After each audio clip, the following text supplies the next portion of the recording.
الشيطان الرجيم بسم الله الرحمن الرحيم وقل لعبادي يقولوا التي هي أحسن، اور آپ میرے مسلمان بندوں سے کہہ دیجئے کہ ایسی بات کریں جو بہتر ہو، اچھی ہو۔ ان الشیطان ینزغ بینہم، بے شک شیطان لوگوں میں فساد ڈلوا دیتا ہے۔ ان الشیطان کان للانسان عدوا مبینا، واقعی شیطان انسان کا سری دشمن ہے۔ ربکم اعلم بکم ان یشاء یرحمکم وان یشاء یعذبکم، تم سب کا حال تمہارا رب خوب جانتا ہے، اگر وہ چاہے تم پر رحم فرما دے یا اگر وہ چاہے تم کو عذاب دینے لگے۔ وما ارسلناک علیہم وکیلا، اور ہم نے آپ کو ان کا ذمہ دار بنا کر نہیں بھیجا۔ وَرَبُّكَ أَعْلَمُ بِمَنْ فِي السَّمَاوَاتِ وَالْأَرْضِ، اور آپ کا رب خوب جانتا ہے ان کو جو کہ آسمانوں میں ہیں اور زمین میں ہیں۔ وَلَقَدْ فَضَّلْنَا بَعْضَ النَّبِيِّينَ عَلَى بَعْضٍ، اور ہم نے بعض نبیوں کو بعض پر فضیلت دی۔ وَآتَيْنَا دَاوُودَ زَبُورًا، اور ہم نے داؤد علیہ السلام کو زبور عطا کی۔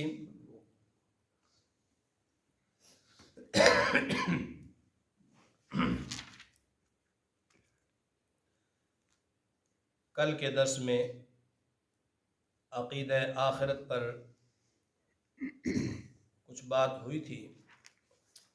آج کی ان آیات میں اللہ تعالیٰ نے اپنے بندوں کے اخلاق اور اپنے بندوں کی زبان کی بہتری اور اچھے اخلاق سے پیش آنے کا حکم فرمایا ہے۔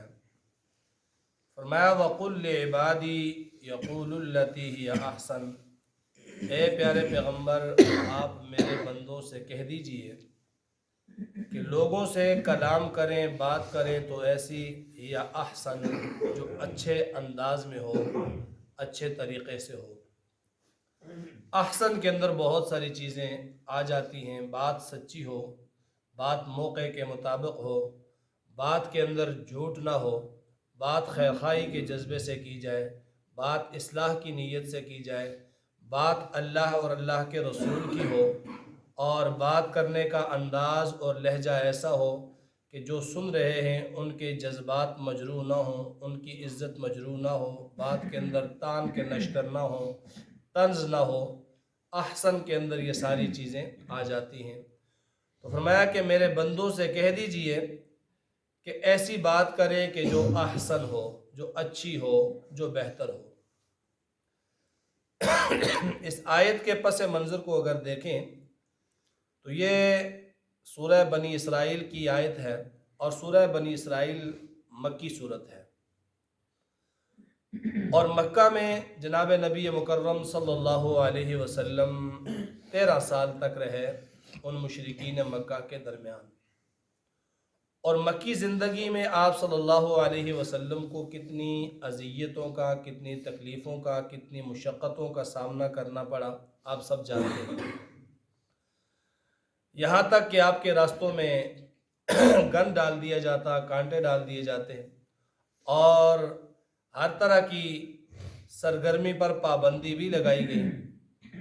تو اس مکہ کے ان سخت ترین حالات میں اللہ اپنے نبی سے یہ ارشاد فرما رہے ہیں کہ آپ اگر لوگوں سے بات کریں یا آپ کے صحابہ لوگوں سے بات کریں تو بات کیسی کریں؟ یا احسن، اچھی بات ہو، نرم بات ہو، بہتر انداز سے ہو، بہتر طریقے سے ہو۔ اور اس وقت حضور صلی اللہ علیہ وسلم بات کس سے کیا کرتے تھے؟ مشرکین مکہ سے۔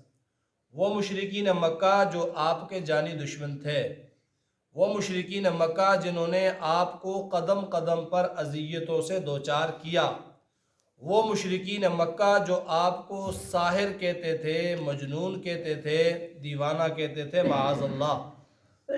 اور وہ مشرکین مکہ جو آپ صلی اللہ علیہ وسلم کے پیچھے مکہ کے اوباش لڑکوں کو لگا دیتے تھے کہ انہیں تنگ کرو، ان مشرکین مکہ سے بات کرنے کا طریقہ، بات کرنے کا حکم اللہ دیتے ہیں تو کیا کہتے ہیں؟ یقول التی ہی احسن۔ ان مشرکین سے، ان کافروں سے بات کرنی ہے تو کیسے کیجئے؟ اچھے انداز میں کیجئے، بہتر انداز میں کیجئے، بات کے اندر ترشی نہ ہو، لہجے کے اندر سختی نہ ہو، بولنے کے اندر طنز نہ ہو۔ یہ خطاب آپ صلی اللہ علیہ وسلم کو ہے، اور پھر آپ صلی اللہ علیہ وسلم کے ذریعے سے پوری امت کو ہے۔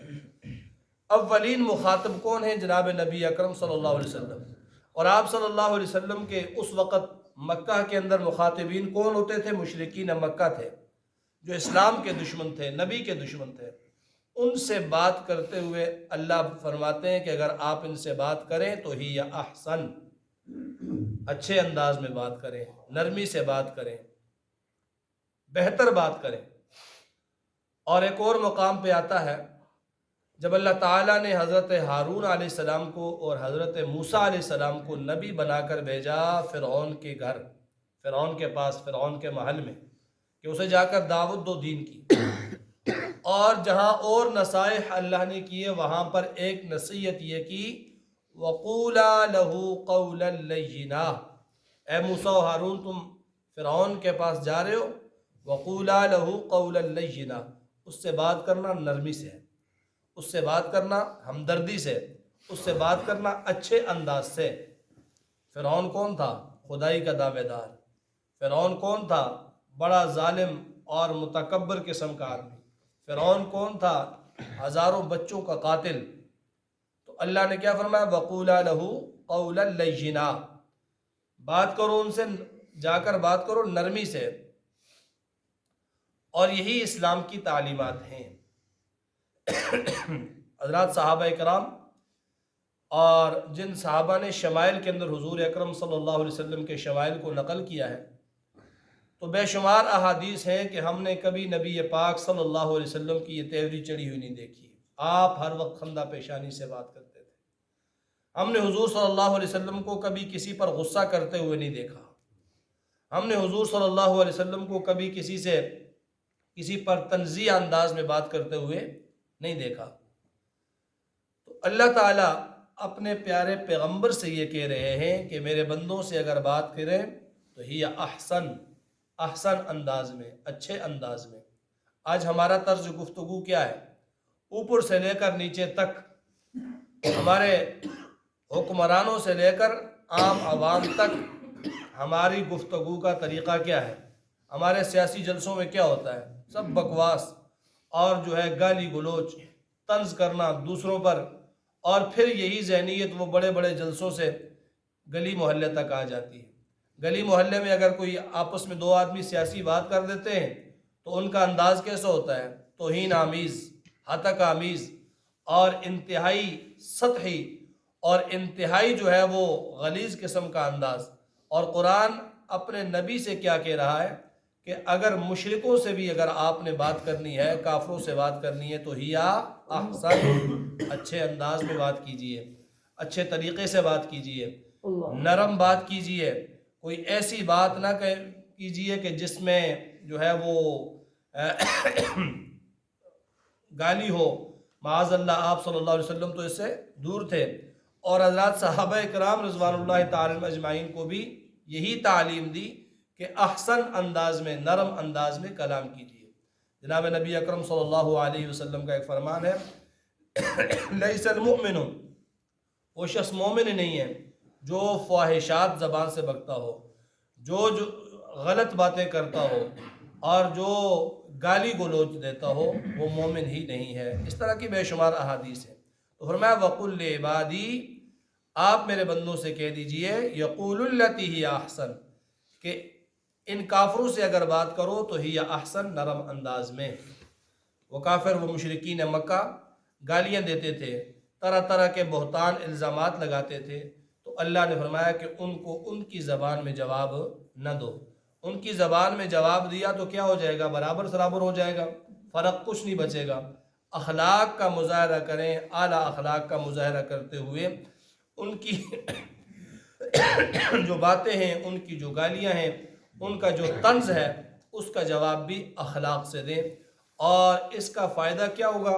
قرآن پاک کے اندر دوسرے مقام پہ آتا ہے کہ اگر نرمی سے بات کریں گے، اچھے اخلاق سے بات کریں گے،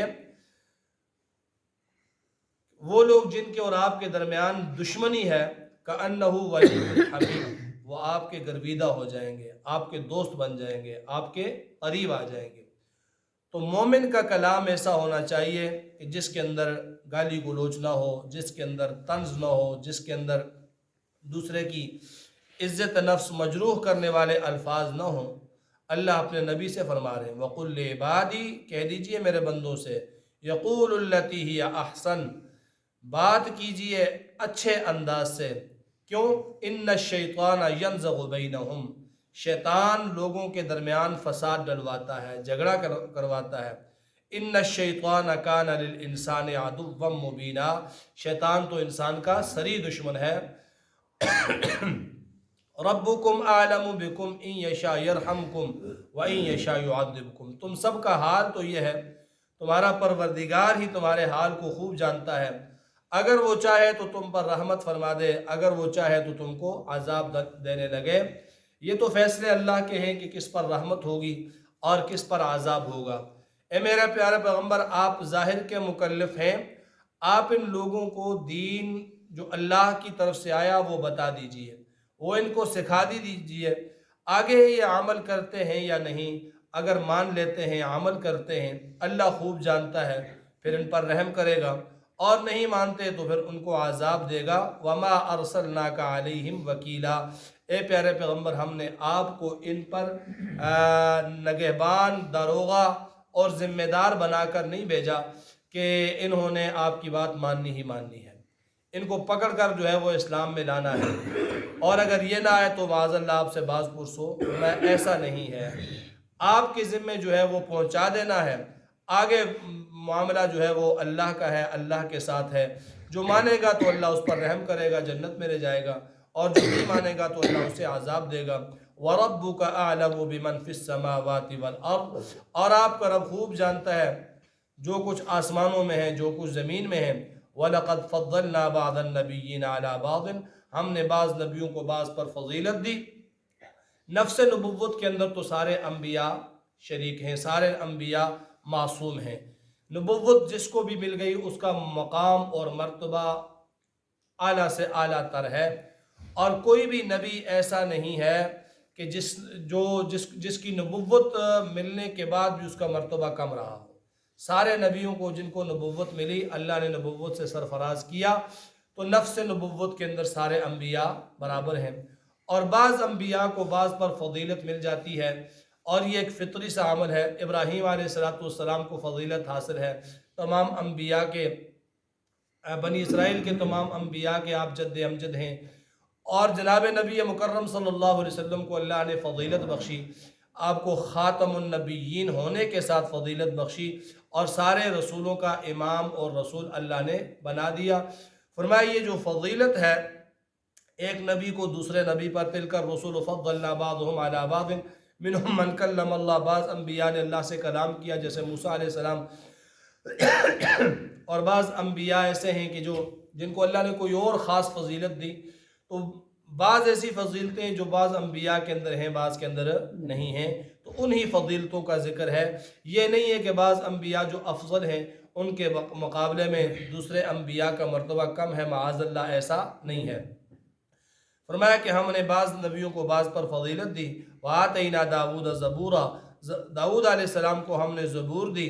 داؤد علیہ السلام کا خصوصیت سے ذکر اس لیے کیا کہ یہودی کہتے تھے کہ ہم آخری ہیں، ہماری کتاب آخری ہے، تو تورات کے بعد اور انجیل کے سے پہلے زبور نازل ہوئی حضرت داؤد علیہ السلام پر۔ یہودیوں کے اس غلط دعوے کا اللہ تعالیٰ نے رد فرمایا کہ یہودی یہ کہتے ہیں کہ ہماری کتاب کے بعد کوئی کتاب نہیں، تو وَآتَيْنَا دَاوُودَ زَبُورًا، داؤد علیہ السلام جو نسل ابراہیمی ہی میں سے ہیں اور موسیٰ علیہ السلام کی اولاد میں سے ہیں، تو انہیں ہم نے زبور عطا فرمائی۔